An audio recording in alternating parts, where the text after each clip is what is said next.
ശബരിമല സ്വർണ്ണക്കൊള്ളയിൽ തിരുവിതാംകൂർ ദേവസ്വം ബോർഡിനെ പ്രതിക്കൂട്ടിലാക്കി തന്ത്രി കണ്ഠരര് മഹേഷ് മോഹനരുടെ മൊഴി. ദേവസ്വം ബോർഡ് നിർദ്ദേശത്തെ തുടർന്നാണ് സ്വർണ്ണപ്പാളികളുടെ അറ്റകുറ്റപ്പണിക്ക് അനുമതി നൽകിയത് എന്നാണ് തന്ത്രിയുടെ മൊഴി. ഉണ്ണികൃഷ്ണൻ പോറ്റിയെ അറിയാമെന്നും ഭക്തൻ എന്ന നിലയിൽ ഗോവർദ്ധനെ പരിചയമുണ്ടെന്നും കണ്ഠരര് മഹേഷ് മോഹനര് പ്രത്യേക അന്വേഷണ സംഘത്തിന് മൊഴി നൽകി.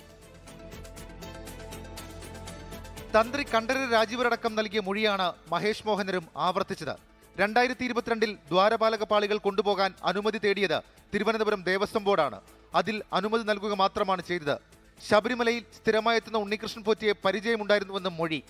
സ്മാർട്ട് ക്രിയേഷൻസിൽ നിന്നും വേർതിരിച്ച സ്വർണം വിറ്റത് ബെല്ലാരിയിലെ ഗോവർദ്ധന്റെ ജ്വല്ലറിയിലാണെന്ന് നേരത്തെ പ്രത്യേക അന്വേഷണ സംഘം കണ്ടെത്തിയിരുന്നു. അന്വേഷണ സംഘം ജ്വല്ലറിയിൽ നിന്ന് സ്വർണവും കണ്ടെടുത്തു. ഗോവർദ്ധനുമായുള്ള ബന്ധത്തെക്കുറിച്ചുള്ള ചോദ്യത്തിന് ഇവരെല്ലാം ശബരിമലയിൽ സ്ഥിരമായി വരുന്ന വ്യക്തികളാണെന്നും ഭക്തരെന്ന രീതിയിൽ ക്ഷണിച്ചപ്പോൾ ഗോവർദ്ധന്റെ ജ്വല്ലറിയിൽ പോയതാണെന്നും കണ്ഠരര് മഹേഷ് മോഹനര് മൊഴി നൽകി. ബുധനാഴ്ച ഹൈക്കോടതിയിൽ റിപ്പോർട്ട് നൽകിയ ശേഷമായിരിക്കും അന്വേഷണ സംഘത്തിന്റെ തുടർ നീക്കങ്ങൾ. ശബരിമലയിൽ നിന്നും ശേഖരിച്ച് പരിശോധനയ്ക്ക് അയച്ച സാമ്പിളുകളുടെ പരിശോധനാ ഫലവും തുടരന്വേഷണത്തിൽ നിർണായകമാകും. 24 തിരുവനന്തപുരം.